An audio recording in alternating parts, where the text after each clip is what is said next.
Internet एक space की तरह है, यानी कि इन्फिनाइट। जहाँ से हमारे सोचने की क्षमता खत्म होती है, वहीं से इंटरनेट की डार्क साइड स्टार्ट होती है। Welcome back everyone to my dark web series. Internet की बेसिकली 3 लेयर्स होती है, जिसको हम अपनी डेली लाइफ में इस्तेमाल करते हैं। इसे सरफेस वेब भी कहा जाता है। सरफेस वेब पूरे के पूरे इंटरनेट का 5 या 6% ही है। बाकी की बची हुई 2 लेयर्स डीप वेब और डार्क वेब के अंडर आती है।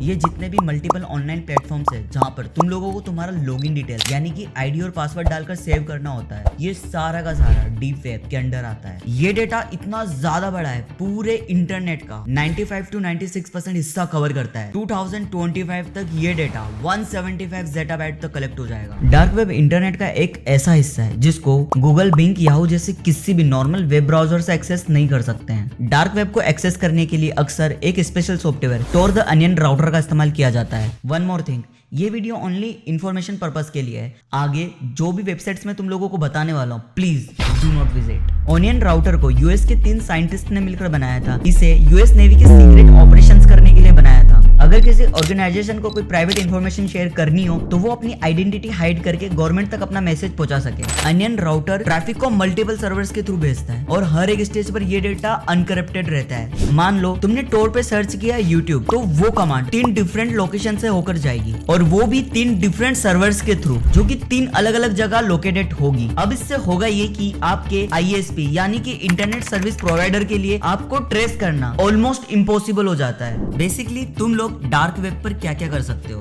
कोई भी इलीगल ड्रग्स खरीद सकते हो, कुछ पैसों में एक असेसिन हायर कर सकते हो, फेक क्रेडिट कार्ड, यहाँ तक कि तुम लोग फेक पासवर्ड, फेक डिग्री, ये सब तो कुछ भी नहीं, ह्यूमन ऑर्गन तक का ट्रेड तुम लोग कर सकते हो। हर तरीके का डिस्टर्बिंग कंटेंट जैसे कि चाइल्ड टॉर्चर लाइव स्ट्रीम, जिसे रेड रूम्स भी कहा जाता है। इंटरनेट पे एक वेबसाइट है हिडन विकी करके, जहाँ पर ये सारी की सारी सर्विस लिस्टेड है जो कि तुम लोग डार्क वेब पर ले सकते हो। इन सारी सर्विस के बदले तुम लोगों को बिटकॉइन में पे करना होगा। डार्क वेब पर सारी की सारी ट्रांजेक्शन बिटकॉइंस में ही होती है। इनफैक्ट बिटकॉइन की जो 50% ट्रांजेक्शन है वो डार्क वेब पर ट्रेड करने के लिए ही होती है, जैसे सभी टाइप के drugs, weapon, even human body parts भी।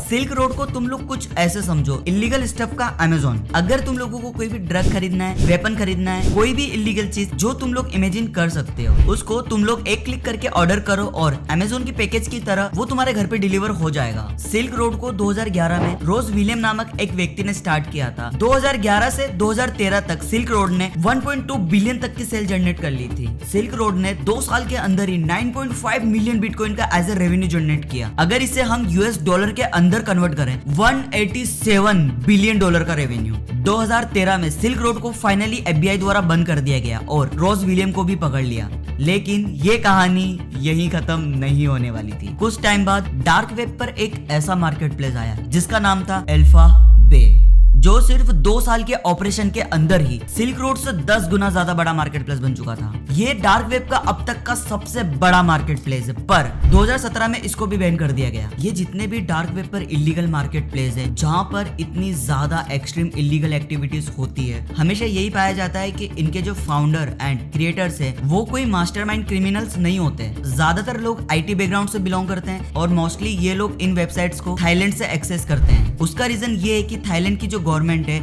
यूजर्स का पर्सनल डेटा एक्सट्रैक्ट करने की परमिशन नहीं देती है, तो इन लोगों के पकड़े जाने के चांसेस ना के बराबर हो जाते हैं बाकी कंट्री के मुकाबले। सिल्क रोड और अल्फा बे के बाद सबसे ज्यादा डिस्टर्बिंग पार्ट जो है वो है the red rooms. Red room को हम लोग चैप्टर 2 में कवर करने वाले हैं।